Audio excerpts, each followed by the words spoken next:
তোমার দিন কি? ইসলাম। জান্নাতের সবচেয়ে বড় নিয়ামত কি? আল্লাহকে দেখা।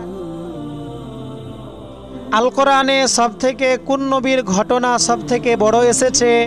হযরত ইউসুফ আলাইহিস সালাম। ঈমানের শাখা কতটি? 70-এর অধিক। ফারিস্তারা কোন সাহাবীর গোসল দিয়েছিলেন? হযরত হানজালা রাদিয়াল্লাহু তাআলা আনহু। আল কোরআনের সবথেকে বড় সূরার নাম কি? সূরা বাকারা।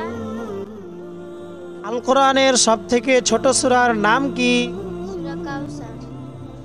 ইসলামের ভিত কয়টি ও কি কি? 5টি। কালেমা, নামাজ, রোজা, হজ, যাকাত। কোন বাহনে করে নবীজি সাল্লাল্লাহু আলাইহি ওয়াসাল্লাম মসজিদে আকসা গিয়েছিলেন? বুরাকে করে। নবী সাল্লাল্লাহু আলাইহি ওয়াসাল্লাম কোন সাহাবীর জন্য বেশি কান্না করেছিলেন?